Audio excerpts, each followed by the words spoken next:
Olá, tudo bem? Eu sou Maria Clara Leite, este é o Análise Direta, o programa de entrevistas do canal HIT Notícias. Sempre com grandes entrevistados, trazendo ricas informações para o nosso dia a dia. E hoje nós vamos falar sobre como despertar o engajamento na equipe e na vida, com o palestrante motivacional Rafael Takei.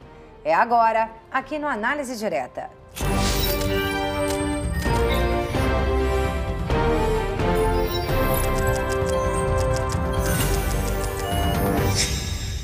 Já estamos no ar com o programa Análise Direta. Seja muito bem-vindo. Nós estamos sendo transmitidos para todo o Brasil pelo canal HIT Notícias e para mais 191 países pelo canal 1 Europa. Hoje nós vamos falar sobre como despertar o engajamento na equipe de trabalho, ali no mundo corporativo e também na vida. Aqui ao meu lado, em nossos estúdios, eu recebo Rafael Takei, palestrante motivacional. Prazer em conhecê-lo, Rafael. Prazer, Maria Clara. Obrigado por me receber no seu programa. Nós é que agradecemos. Antes da gente falar sobre esse tema, que é o tema da sua palestra, né? Uma palestra aí que roda todo mundo corporativo, aqui em todo o Brasil, né? Você vai, né, Rafael? Eu queria que você se apresentasse, falasse um pouquinho do teu currículo. Já foi professor? Também. Bom, eu costumo dizer que eu sou um japonês baiano. Acho que é o jeito mais humano de me apresentar, porque é verdade, meu pai é japonês, minha mãe é baiana. E aí você já sabe o que acontece quando mistura um japonês com um baiano, dá um egípcio, né? Falar profissionalmente, eu me considero um artista a serviço do desenvolvimento humano, que a palestra é muito isso, né? Se a aula está aqui, o treinamento está aqui, um show, um espetáculo está aqui, a palestra está aqui mais próximo do show de um espetáculo, que é para levar essa diversão, mexer com as emoções para gerar a transformação que os contratantes esperam na equipe, no time. Ainda mais quando é motivacional, né? Exatamente, exatamente. E é curioso, Maria Clara, que eu comecei a atuar com palestras sem nem fazer ideia de que isso poderia virar uma profissão. Existia uma organização social na cidade de São Paulo chamada Centro de Voluntariado de São Paulo. Qual que era a motivação que se despertava com essa palestra? Motivar as pessoas a fazerem um trabalho voluntário. A gente vê que, com o tempo, só foi mudando o tema, mas a alma do negócio é sempre a mesma. Entender o que a plateia, o público precisa ouvir e levar a mensagem, levar a transformação que eles estão buscando. Então, bora para o assunto do dia, que é como despertar o engajamento na equipe e na vida. Para isso, Rafa, você usa uma filosofia chamada Ikigai. O que isso quer dizer? Ikigai é uma filosofia que vem lá da terrinha dos meus ancestrais, cujo significado é pastel de flango. Não, brincadeira. Eu não aguento não fazer piada aqui. Além de atuar como palestrante profissional, eu tenho atuação, um hobby fazer stand-up comedy e tal. Mas, então, eu vejo a piada. É quase uma questão religiosa, assim, né? A pessoa que, sei lá, o católico, ele vê a igreja, ele tem que fazer o sinal da cruz, né? O humorista, ele vê a piada, ele precisa fazer. Mas Ikigai em si, ele traz dois conceitos. Iki, viver, gai, valer a pena. Ikigai é o conjunto das coisas que fazem a sua vida valer a pena, o seu trabalho vale a pena, o seu esforço vale a pena. Quando a gente fala de engajamento nas empresas, é muito responder isso para as pessoas. O que faz esse trabalho valer a pena? Existe uma ilusão de que trabalho, faz o que ama, como se a gente fosse só fazer o que ama. Não existe. Quem trabalha por algum tempo já sabe que no dia a dia tem a chateação, tem um momento que a gente já está na véspera de férias querendo partir, e é a hora que a gente tem que ver o que vai fazer vale a pena esse esforço. Eu ajudo muito as pessoas, os líderes, as empresas a encontrar essas respostas, o que faz valer a pena. É isso, e a gente está falando de uma palestra que é voltada para o mundo corporativo, para líderes, para equipes, né? Você também treina as equipes, mas são ensinamentos que valem para a vida, né? Nos nossos relacionamentos pessoais, nos nossos relacionamentos sociais. Exatamente, Clara. É a coisa que eu mais ouço quando eu termino as palestras é que quem me contrata, normalmente é o dono, o RH, um gestor da unidade, sei lá, que quer levar uma mensagem para o seu público sobre, né, a importância do trabalho, a questão de como é que funciona a liderança, enfim, tem uma finalidade da empresa quando eu sou contratado. A coisa que eu mais ouço quando eu saio é o público vir e falar, cara, o que você me ensinou não é só para o trabalho, né, é para a vida. E é a realidade, que por muito tempo a gente viveu aquela ilusão de separar o pessoal do profissional. Mas onde é que está a fronteira disso? Se a gente leva o nosso celular para casa e às vezes tem que responder coisas do trabalho. Ou se durante o trabalho, o nosso filho ou nosso pai adoece, eu estou mais feliz ou mais triste, mais saudável. As duas fronteiras, elas se confundem. Então, no fim das contas, a gente busca criar uma vida integral, em que quando eu melhoro o ser humano que assiste a minha palestra, eu melhoro o profissional que assiste a minha palestra, e as duas coisas andam juntas. E aí a gente tem aqui palestra e engajamento do propósito à alta performance. Isso tem muito a ver com o começo de ano, começo de 2024. Verdade. A gente tem aquela lista de metas, aquela lista de propósitos. E é sobre isso que você vai falar, né? Exatamente. Essa palestra que você comentou do engajamento foi esse ano premiada no maior congresso de treinamento e desenvolvimento da América Latina, o CBTD, né? Congresso que acontece anualmente, dificílimo de entrar, mais de 500 pessoas se inscrevem, em torno de uns 100 são escolhidos ali, e ele foi premiado pelo público como o top 5, as 5 melhores palestras desse ano, porque ela fala muito sobre isso, de a gente enxergar exatamente o que a gente quer. E quando essa especificamente é uma palestra voltada para líderes, é o líder entender o que esse profissional está buscando da vida dele. A empresa fica tentando adivinhar, já percebeu isso? Eu ofereço um salário, eu ofereço benefício, eu ofereço... Cara, e se a gente parar de adivinhar e começar a perguntar o que para cada pessoa é motivação? Porque eu tenho certeza, Clara, que para você é uma, para quem está na nossa técnica aqui do outro lado é outra. Então, para cada pessoa existe um conjunto diferente de coisas que eles estão buscando. Para alguns é crescer na carreira, é o cargo, para outros é salário, para outros é mais liberdade. Eu ensino nessa palestra como é que a gente investiga o que a pessoa realmente quer para que ela enxergue no trabalho um caminho para alcançar isso. Para chegar nesse propósito. Exatamente. Até porque sem propósito, né? Não temos nenhum lugar a ir, vamos para qualquer lugar, é isso? Pois é, essa é uma frase famosa, né, do Lewis Carroll, né, que fez lá Alice no País das Maravilhas. E quando eu falo de Ikigai, vida, valer a pena, a palavra mais simples para isso no português seria o tal do propósito, proposito, que me leva em direção, em prol de uma nova posição. Saber o que é meu propósito acabou sendo uma palavra que eu, como especialista em gestão com propósito, fico preocupado, sabia? Era para ser uma palavra inspiradora, uma palavra direcionadora, ter um propósito, uma inspiração, mas já percebeu, Clara, como isso tem deixado as pessoas angustiadas? Você que está assistindo a gente, já percebeu isso também? Muita gente preocupada em, será que eu tenho um propósito? Qual é o meu propósito? Será que eu vou encontrar um? Porque fica parecendo que para você ter um propósito tem que ser uma coisa grandiosa, né? Martin Luther King, Madre Teresa, tem que ser uma coisa de outro planeta. E a nossa filosofia, Ikigai, um propósito é você ter clareza do que faz a sua vida valer a pena, o conjunto das coisas. Você falou sobre ano novo. O que vai fazer o ano de 2024 valer a pena? Quais são as coisas que, apesar das dores e dificuldades normais que a cada ano surgem, eu vou chegar no final de 2024, vou estar lá em dezembro, quando eu ver a musiquinha da Simone, então é Natal, o que você fez? Você falar, eu fiz um ano, vale a pena. O que faz, vale a pena, é uma resposta que cada um tem que buscar para si. É sobre isso que a gente conversa nos meus trabalhos, nas minhas palestras com as pessoas. Mas vale fazer aquela listinha de metas no começo do ano e tentar cumprindo cada um desses propósitos.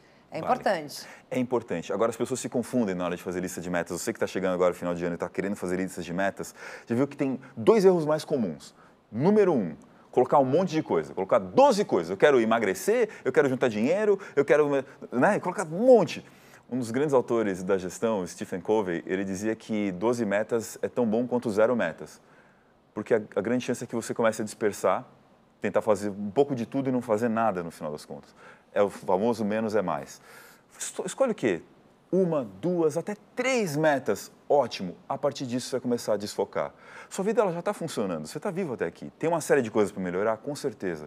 Escolhe 1, 2 ou 3 coisas que você realmente acha extremamente relevantes. Às vezes uma meta entra junto com a outra. Então, o primeiro erro, muitas metas que não levam a lugar nenhum. O segundo erro, metas exageradamente grandes.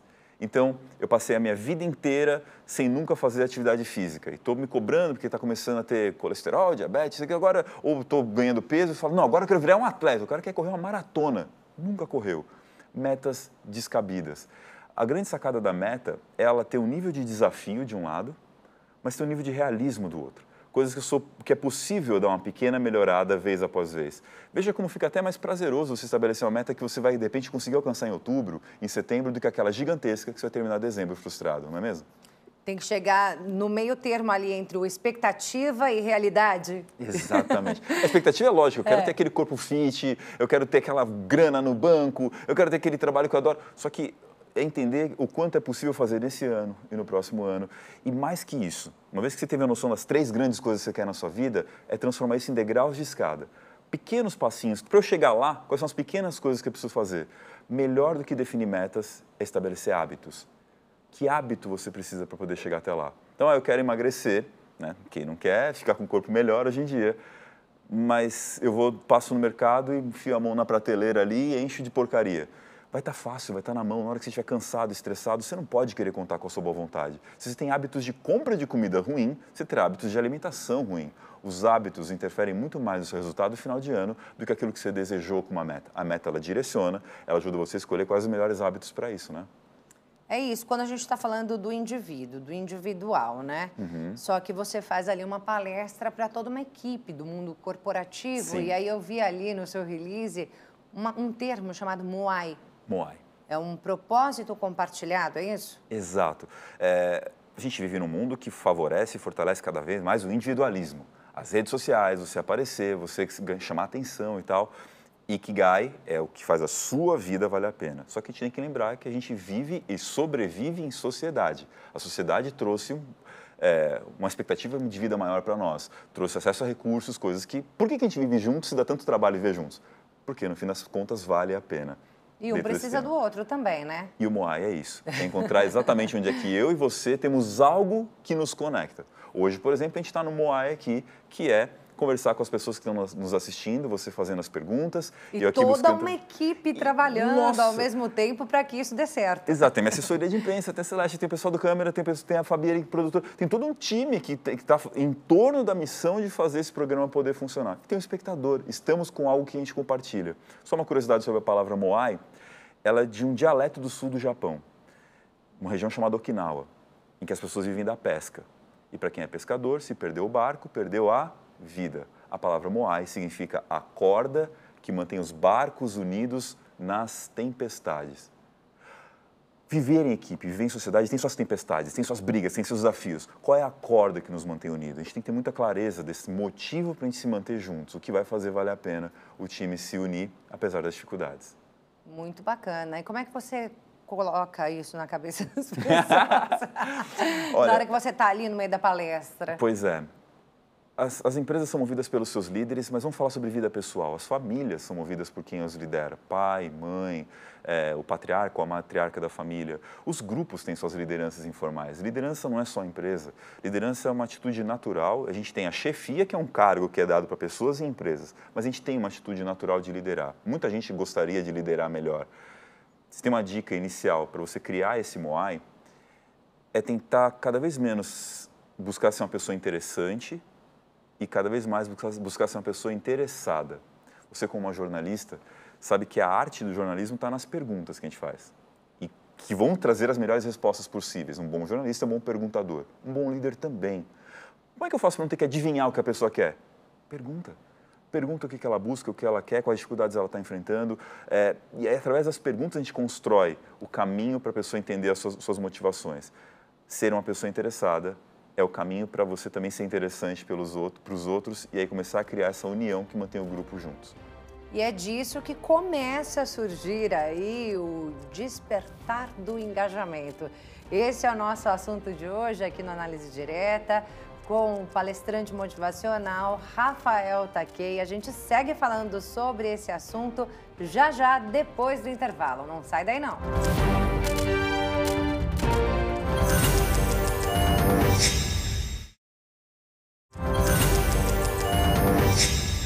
Já estamos de volta com o programa Análise Direta, transmitido para todo o Brasil pelo canal Hit Notícias e para mais 191 países pelo canal 1 Europa. Hoje, aqui em nossos estúdios, eu recebo o palestrante motivacional Rafael Takei. Ele que está aqui falando sobre engajamento, como despertar o engajamento na equipe. Uma coisa que vale aí para o mundo corporativo, mas que também vale para a vida. Inclusive, O engajamento, ele vem de um propósito. Nós falávamos sobre isso no último bloco, né? Falamos aí sobre metas de começo do ano, 2024 já chegou e nós estávamos ali falando sobre essas metas. E o Rafael me contava aqui nos bastidores que, além de traçar as metas do novo ano, ele também cria um novo mantra para o começo do ano, que não tem nada a ver com religião. Não. É uma frase ali que ele cria para segui-lo ao longo de todo o novo ano, não é isso, Rafa? Pois é, eu falo de mantra de novo, o pessoal acha, é um mestre budista, né, carequinha e tudo. Não tem nada a ver com isso. É que mantra é uma frase que você repete constantemente, né? Tem orações que são assim e tudo. A gente fala de metas, a gente está colocando o que eu quero ali no final das contas. Eu comentei no outro bloco a questão de hábito, o caminho que me leva em direção a essas metas. Mas sabe, Clara, o que realmente foi transformando a minha vida, depois de olhar as metas, depois de ver os hábitos e tal, foi estabelecer uma frase, uma coisa que era para eu lembrar durante o ano inteiro que eu queria melhorar em mim. Evolução pessoal. Eu lembro de um ano em que a frase era rápido, mas sem pressa. Você que está assistindo a gente, pensa sobre isso. A gente está num mundo muito apressado.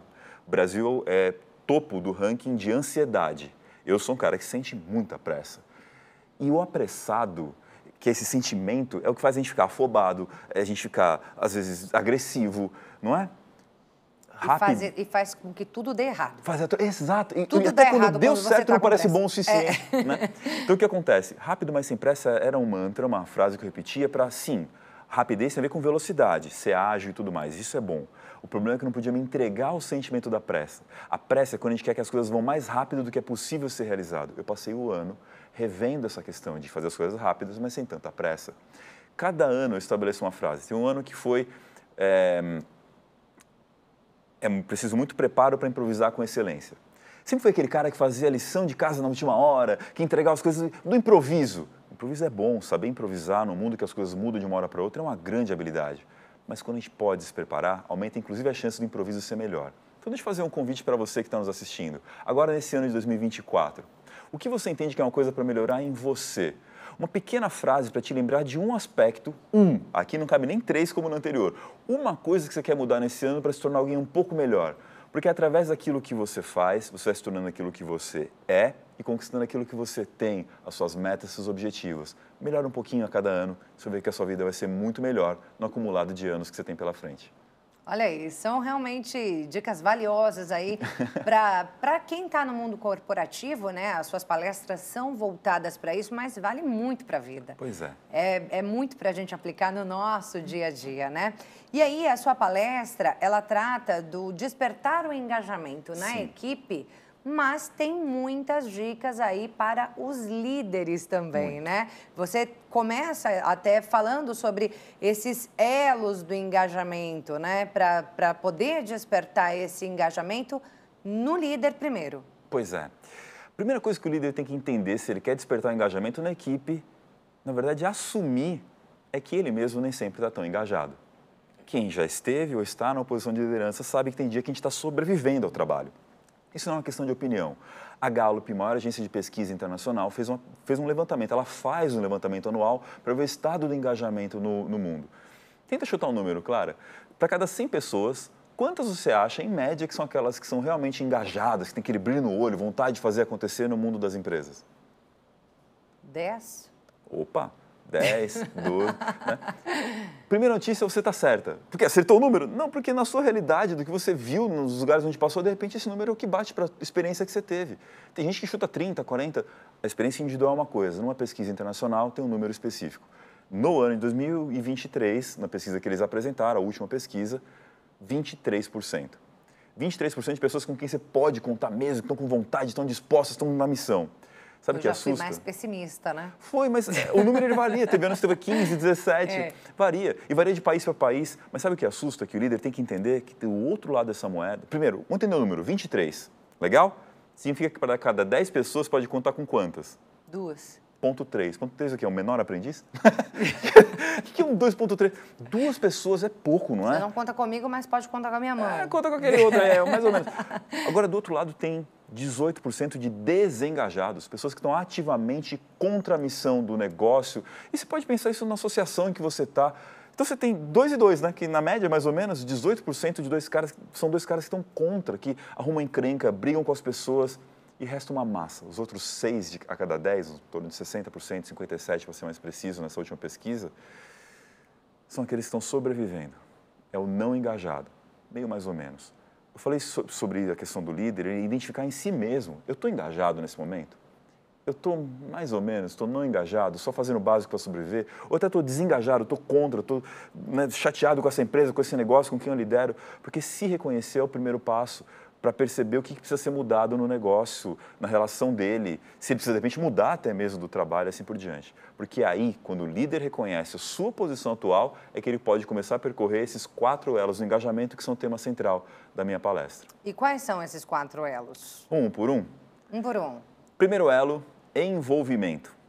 Vem de uma frase de um dos maiores autores da gestão com propósito, minha especialidade, que é Simon Sinek, que diz que não tem engajamento sem envolvimento. O que significa envolvimento? É bonito, né, a palavra, não tem engajamento sem envolvimento, coisa de palestrante. Mas o que significa na prática? Envolvimento é ter escuta ativa. O que você está me dedicando hoje? Eu falo uma coisa, você presta atenção, faz outra pergunta e assim por diante. O duro, você já conversou com alguém que você mal começa a falar, ela termina a sua frase? Né? Te corta no meio, aquela história do bom entendedor, meia palavra, basta. Gera muita confusão. Né? Porque eu acho que entendi, você acha que não entendeu. Muita confusão. Escuta ativa é saber fazer perguntas, que a gente já falou no outro bloco. Primeiro elo é esse. Segundo, comprometimento. No primeiro elo, por que eu escuto? Para entender, para me certificar de que eu realmente entendi o que você queria falar e principalmente para fazer com que você se sinta entendido. Quando 2 ou mais pessoas estão num conflito, e a empresa, o dia a dia, as relações familiares são cheias de conflito, o que elas querem? Que o outro lado as entenda e concorde com elas. Pensa aí, você que está nos assistindo, não é isso que você queria da última vez que você brigou com alguém? Que o outro lado te entendesse, concordasse com você? Agora deixa eu te perguntar uma coisa, dá para concordar com tudo que as pessoas dizem para nós? Não, mas você sempre pode se esforçar para entender. E quando eu preciso discordar? Aí entra o segundo elo, que é o comprometimento, que é quando eu me comprometo, eu abro mão de alguma coisa por meio da negociação. O segundo elo, comprometimento por meio da negociação. Terceiro elo, pessoal, qual que é? Vamos lá? Escutei a pessoa, negociei com a pessoa. Já aconteceu isso contigo, Clara? De você, depois de conversar, tentar ouvir, combinar uma coisa com a pessoa, ela ir lá e fazer diferente do que foi combinado? Várias vezes, né? Como é que a gente faz, né? Tem líder que chega nessa hora e joga tudo pro alto. Fala, quer saber? Então eu não vou ouvir nada. Manda quem pode, obedece quem tem juízo. Calma, não desiste, você não morre na praia. Porque o que a gente precisa é entender que entre combinar uma coisa e conseguir fazer, muitas vezes tem um abismo. Às vezes com a gente mesmo. A gente falou de emagrecimento agora há pouco, né? Quantas vezes a gente combina com a gente mesmo que vai comer melhor, que vai se exercitar, e aí vem aquela pizza na terça-feira, vem aquele cansaço que a gente não vai na academia. A gente às vezes não cumpre o que combina com nós mesmos, imagina com os outros. Como é que o líder faz para garantir que o time vai cumprir os combinados? Nosso terceiro elo é o encorajamento. Você vai precisar mesmo encorajar as pessoas. Você fala, não é possível. Eu pago um salário, né? Tem empresário que assiste aí, eu pago um salário, aí eu vou ter que escutar esse cara, negociar com ele, depois eu tenho que encorajar. O salário não é encorajamento? Olha, enquanto você acreditar que o salário por si só já é motivação, você vai ficar para trás, as pessoas sempre vão entregar o mínimo. O salário é a base para a pessoa aparecer. Lembra do não engajado? Ele aparece para trabalhar e entrega o mínimo. O desengajado, ele continua vindo para a tua empresa, ele não foi embora, entregando o mínimo. Se você quer engajamento, você precisa de algo mais, que é isso que a gente está entendendo agora. Que dificuldades foram essas que as pessoas encontraram no meio do caminho, entre a vontade e a capacidade de fazer? E aí que o líder precisa entender como é que ele vai desenvolver essa equipe. Então vamos lá, falamos de 3 elos: envolvimento, escutar; comprometimento, negociar; encorajamento, desenvolver a pessoa para superar os desafios que surgem no meio desse caminho. A gente falou que são 4 elos, vamos para o nosso quarto e último. Ele é quando as pessoas, vamos lá, ouvi, negociei, encorajei. O que mais, Clara? O que será que falta como um quarto elo? O que mais eu tenho que fazer com essa pessoa? Aqui. Ah, você tem a cola, né? Eu tenho uma cola aqui. Pertencimento é a palavra, não é isso? É, porque com a pessoa eu já fiz tudo o que eu tinha para fazer. Já falei com ele, já movi ele, só que a gente tem que lembrar que estrelas sozinhas não fazem uma constelação. Normalmente eu tenho um time que tem seus desentendimentos, que tem seus talentos e tem seus limites. Um dos grandes papéis dos líderes é conseguir fazer as pessoas trabalharem o melhor possível juntas. Como é que eu faço para evitar o efeito Pelé? Sabe qual é o efeito Pelé? Não. Você que está nos assistindo, sabe que o Pelé começou jogando no gol. E pior de tudo é que até que ele era bom. Ele talvez pudesse ter sido um bom jogador de segunda divisão no gol. E o Brasil, o mundo, quase perdeu seu melhor artilheiro para ter um goleiro que até que era bom. O que a gente fala nesse sentido, isso serve para família, serve para equipes, será que tem Pelés jogando no gol do seu time, da sua equipe, na tua família, gente que está fazendo uma coisa que ele não é o melhor para fazer aquilo? Mas tem outras habilidades, tem outros dons. E como é que a gente descobre isso? Testando a pessoa em novas posições. Inclusive vendo as limitações umas das outras e ajudando elas a superar a limitação uma das outras. Essa é a parte mais difícil da liderança, gerar esse pertencimento, o desejo de pertencer a esse time. O verbo ligado a isso é orquestrar, manter as pessoas funcionando juntas como uma orquestra. E aí, na tua palestra, o líder aprende tudo isso e depois vem também uma série de lições para toda a equipe. Exato. São as mesmas? São diferentes e normalmente é o que o pessoal me pede, né? Eu falo com os líderes e falo, mas será que podia falar com o meu time para eles melhorarem? E tem uma palestra que eu criei sobre protagonismo. Essa nossa atitude de ser aquele que levanta a mão e vai fazer.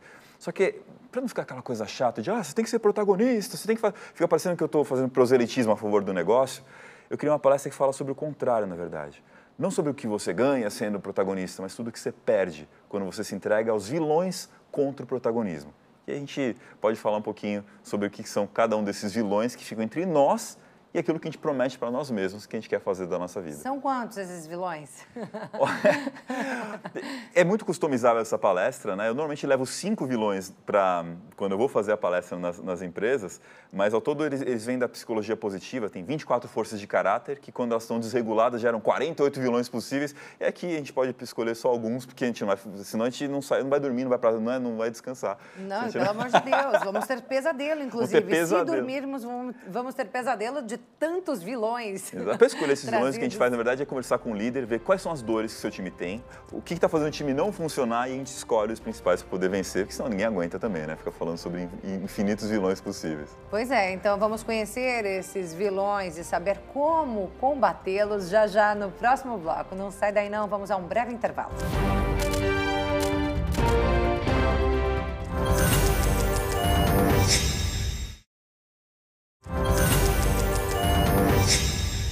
Já estamos de volta com o programa Análise Direta, hoje com o palestrante motivacional Rafael Takei, falando sobre como despertar o engajamento na equipe.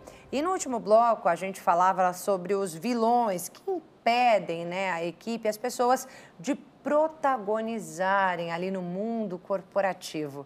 Você ficou de falar pra gente quais são esses vilões e como derrotá-los, Rafa. Legal. A gente começou nosso primeiro bloco falando sobre, vamos estabelecer metas, né, vamos correr atrás. Mas a gente sabe que entre desejar fazer uma coisa e conseguir fazê-la, um grande desafio. Eu fui descobrindo no meio do caminho, Clara, que existem uma série de vilões que se põem entre nós. Por exemplo, que todo mundo reclama, procrastinação. Já procrastinou alguma vez? Várias. Quem nunca? Como vencer o raio Todos os dias. Todos os dias eu tenho um monte de coisa que eu acho que eu deveria fazer, que eu sou capaz. Lembra daquilo que a gente falou do Stephen Covey? A gente se promete 12 coisas que não cabem num dia. Então, se você quer vencer a procrastinação, começa primeiro definindo um dia realista. Uma coisa que eu fazia muito era montar uma lista de tarefa com um monte de coisa que eu queria fazer naquele dia e terminava o dia frustrado porque não cabia. O que eu comecei a fazer é olhar para o dia e ver aquilo que já me colocaram na minha agenda, que eu esquecia de olhar isso, que, né, Deus e o mundo colocam, né, que a gente precisa fazer, e aí ver o que ainda cabe para eu colocar. 1, 2, 3 coisas especiais importantes para serem feitas. Agora tem uma regrinha, uma dica prática para quem está nos assistindo que ajuda muito a gente a vencer a procrastinação, chamada regra dos 2 toques. Já ouviu falar dessa? Não. Imagina que você está lá concentrado, você está montando aquela pauta, vem uma entrevista importante e tal, você está lá, né, preparando e tal, e aí vem alguém e te interrompe. Toca um celular, chega uma mensagem, alguém, deixa eu falar um minutinho, que nunca dura um minutinho. Essa hora que você foi interrompido já é o primeiro toque. Por quê? O problema já encostou em você. Ou você se distraiu ou alguém te distraiu. Nessa hora em que surge uma tarefa diferente da que você estava concentrada para você decidir, você tem que fazer o primeiro toque, que é ver, eu consigo resolver isso em até 2 minutos? Porque se você for possível resolver em até 2 minutos, adivinha quando você tem que fazer? Agora. Porque se der para fazer agora, se você não fizer agora essa tarefa, você vai fazer o quê? Vai colocar no celular para ver mais tarde? Vai colocar no e-mail? Vai pedir a pessoa voltar depois? Cada vez que a pessoa volta, cada vez que você olha a notificação, 1, 2 minutos você perde de novo. Então, se for possível fazer agora, beleza. Mas vamos para o mundo real. Se alguém me ligar agora, pedir uma palestra, eu posso falar, Clara, só dá um tempinho aqui, 2 minutinhos, vou atender. Não dá, nem agora, nem 2 minutos. Aí que entra o segundo toque ligado a vencer a procrastinação. Se você não pode agora, cuidado para não colocar numa lista de tarefa. Porque eu não sei se as suas são assim, mas as minhas, elas davam cria. Eu colocava 5 coisas, aí depois viravam 10, depois viravam 15. Nunca acaba a lista de tarefas. É porque sempre acaba passando um pouquinho para o dia seguinte, e aí vai aumentando a do dia seguinte, e depois mais, e depois Exato. mais. O que a gente faz então? Cria um compromisso seu com você mesmo na sua agenda, mesmo, data, hora. Se for com uma pessoa que te pedir uma ajuda, diz quando e que hora você pode. Isso evita até da pessoa ficar te buzinando na orelha, perguntando, e agora? Vai dar agora? Combina um horário que mesmo se ele for chato, for mala e vier te cobrar antes do horário que você combinou, você diz, olha, eu vou conseguir fazer nesse horário, nessa data, se eu conseguir antes, beleza, mas isso é o que eu consigo. Regra dos 2 toques é uma das muitas técnicas que eu tenho para ajudar as pessoas a vencerem a procrastinação, que é o hábito de adiar coisas importantes. Esse é um dos vilões. Um dos vilões. Vamos trazer mais um dos mais importantes, além desse? Vamos trazer mais um. Reatividade. O que é reatividade? Na minha palestra, até para ficar mais divertido, eu pego a turma do Chaves, né? Então, procrastinação é o seu Madruga, 14 meses de aluguel que ele fica devendo. Reatividade é a Dona Florinda, que se apega às conclusões precipitadas. Já conheceu alguém, assim, você que está nos assistindo, claro, que você começa a explicar uma ideia. Ah, e se a gente fizesse uma viagem? E se a gente mudasse isso? Ah, não dá, mas isso não pode, isso não funciona. Conhece essa pessoa que você mal começou a explicar, ela já te corta, diz que não pode. Isso é a reatividade que muitas vezes nós temos. Surge uma ideia, surge uma proposta, já falo que não dá, que não pode. Qual que é o antídoto para a reatividade? Está curiosa? Estou muito. É a própria curiosidade. Mas cuidado, a curiosidade mal trabalhada é fofoca, né? Eu quero saber da vida alheia. Curiosidade mesmo é interesse genuíno no outro. Como é que eu pratico isso? Toda a minha palestra ela sempre é montada em cima de ferramentas, coisas que as pessoas podem sair da nossa conversa, além de inspiradas, motivadas, felizes, com coisas para poder fazer. Tem uma técnica chamada resposta ativa construtiva. O que é isso? Quando as pessoas começam a falar com a gente, contam uma coisa importante, é comum, sem querer, a gente dar respostas muito ruins. Por exemplo, te contar que, esse ano eu bati a minha meta. Você fala, que bom. E muda de assunto. Sabe essa pessoa que não dá menor que você... Ou a pessoa que você vai explicar para ela, eu bati a minha meta. Tá ferrado. Porque depois a meta vai ser maior, as pessoas vão cobrar mais de você. As pessoas dão respostas muito ruins. A gente ensina, uma das técnicas na palestra, como dar uma resposta ativa construtiva. Aquela que eu conto uma coisa legal, você se conecta com uma emoção e depois faz perguntas. Olha, eu de novo falando sobre perguntas, né? Bati minha meta, é mesmo? Qual que era a meta? Como é que foram os desafios? Quais são as próximas metas que você tem daqui em diante? As pessoas, mais do que esperarem que você seja interessante, conte coisas muito incríveis, elas querem que você seja interessado. Então, esses são alguns dos vilões e os antídotos que a gente trabalha na palestra. Dá para vencer a preguiça, dá para vencer frustração. A palestra é toda montada entre os principais desafios que a equipe enfrenta no dia a dia e como ir vencendo cada um deles, e aí brincando, trazendo histórias e tudo que torna a palestra mais divertida, né? Rafa, é palestra ou treinamento? Tem diferença? É a mesma coisa? Tem bastante diferença. Para o leigo parece sempre a mesma coisa, né? Tem alguém sentado aprendendo e tem alguém lá falando e ensinando e tal. Só que qual que é o valor de uma palestra em si, né? Lembra que a gente comentou que o treinamento, a aula está aqui e o show está aqui? Né? Um show, um espetáculo, um show de rock, sei lá. E a palestra está 70% mais na direção do show do que do treinamento e da aula? É porque o treinamento, a aula, ela é voltada para a questão do conhecimento em si. Né? O verbo principal é ensinar. Na palestra, o verbo principal não é ensinar. O verbo principal da palestra é transformar. Mas como assim transformar? Ela está próxima de um show porque a palestra tem que mexer com emoções. Ela tem que ser divertida, ela tem que despertar tristeza, raiva, ela tem que mexer com as suas emoções para transformar alguma coisa, alguma visão sua sobre o mundo. Aí, depois que a palestra acontece, é que o treinamento vai, muitas vezes, ser melhor recebido. Vou dar um exemplo prático. Imagina falar de liderança empresarial, aquele líder tem 20 anos de empresa, já acredita nas coisas como elas são, mas o resultado está decaindo. E fala, mas eu já sei como é que faz, é assim, tá. Como é que o dono da empresa está angustiado, que é um funcionário importante, 20 anos de casa, mas que ele tem que rever a forma que ele lidera, como é que faz para convencer esse cara que o jeito que ele fazia, hoje já não funciona mais? É onde entra o palestrante. para trazer histórias, técnicas, reflexões, ideias, faz o cara pensar, realmente, eu poderia ir por outro esse caminho. Quando ele pensa nisso, aí sim, o líder dele, o treinamento na empresa, ele vai estar com o coração mais aberto para receber isso. Quando eu falo com os colaboradores, a gente falou dessa palestra de protagonismo, é muito isso. Se o líder fica falando todo dia, você tem que ter mais brilho no olho, tem que vestir a camisa, o cara fala, tá bom, você paga meu salário, deixa eu trabalhar. Quando vem uma palestra como essa e mostra que uma atitude protagonista é pela própria pessoa, pelas pessoas com quem ela trabalha, e aí também pela empresa, muda a percepção dele de que não está fazendo pela empresa, está fazendo por ele mesmo, pela carreira dele, pelas conquistas dele. E aí ele se abre para que o líder, para que a empresa consiga trabalhá-lo ao longo do tempo. A palestra ela só funciona no meio de um contexto em que vai ter desdobramentos depois. Se não, é só oba-oba, que legal, sobe na mesa e as coisas não acontecem. A palestra sempre está voltada a uma transformação. Motiva realmente, né? É o que dá essa motivação. É quase que trabalhar com lúdico, com criança. Muito, Quando você muito. precisa convencer a criança, você tem que trabalhar com lúdico. Exato. É quase isso a palestra. É muito isso. Porque assim, quando me contratam, me procuram, né? Vão lá e escrevem, palestrante motivacional. E aí, minha primeira missão é motivação para quê? Que palestrante motivacional é que nem falar apresentador. Quanto tipo de apresentação vai ter para os mais tipos de diversos programas? A primeira coisa que eu entendo com o meu contratante, às vezes nem ele tem tanta clareza, é você quer motivar em que direção? É meus líderes, é meus vendedores. Eu quero motivar as pessoas a se comunicarem melhor, quero entender qual é essa mensagem que a gente quer passar. Porque a partir da mensagem transformadora que a empresa, que o contratante quer convencer o público dele, é que eu construo as histórias, os exemplos, as ferramentas e tudo aquilo que vai fazer a pessoa, equipar a pessoa para essa transformação que ela deseja fazer na vida dela, entendeu? E aí essa motivação ali na hora da palestra, ela realmente acontece. As pessoas vibram, né? As pessoas realmente se identificam com aquilo que é falado. Mas e para manter isso? Ou é preciso fazer uma palestra por mês? É que nem banho, né? Toda hora tem que tomar um novo. Tem isso, mas... Ou todo dia tem que ter palestra? Vamos falar de uma palavra que é muito falada e às vezes pouco compreendida, ética. Todo mundo fala, tem empresa que coloca menos valor, até ética e tal. Tem uma vez que chegou um pedido de palestra para mim falando, Rafa, você faz palestra sobre ética? Eu falei, sim. Um dos vilões contra o protagonismo é a pessoa que é imediatista, ou seja, não tem uma visão de ethos de um longo prazo. Faço palestra sobre ética. Respondendo de forma curta assim. Mas lembra das perguntas? Falou, mas me conta, por que você quer essa palestra sobre ética? Tentando entender com o contratante a mensagem e tal. Falei, então, ainda bem que você perguntou. Ainda bem que eu perguntei, senão ia fazer uma palestra genérica, né? Você aqui está tendo muito desvio de comportamento na empresa. Está tendo até alguns furtos, algumas coisas complicadas. A gente chega a atrasar, muito desvio de comportamento. Falei, tá. Então deixa eu fazer mais uma pergunta. E os líderes estão fazendo o que em relação a esses desvios? Ainda bem que você perguntou, disse a potencial contratante.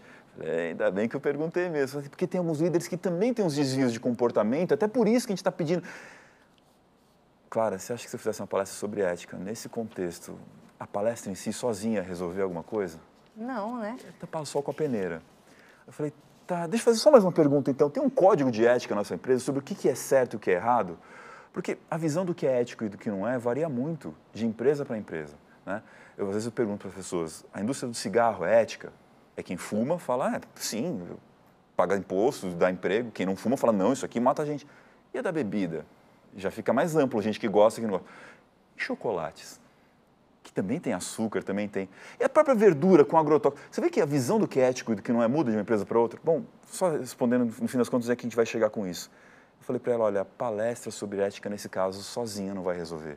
Você precisa primeiro de uma consultoria, eu tenho consultoria para te indicar, parceiros, colegas de trabalho que vão te ajudar a entender os valores da empresa, para construir um código de princípios do que é ético e do que não é. A gente vai ter que treinar os líderes, alguns vão ter que ser desligados, outros contratados, para ter um contexto ético em que aí sim a palestra vai chegar no liderado e ele vai ter um ambiente em que faz sentido agir de forma ética, em que o que é ético e o que não é fica mais claro, e aí a palestra vai funcionar, porque ela vai motivar as pessoas a aderirem e deixar claro quem está certo, quem está errado.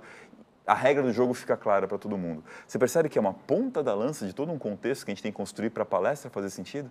É isso que muitas vezes o contratante precisa entender quando contrata o palestrante, porque não tem milagre. Tem todo um contexto para funcionar de forma profissional.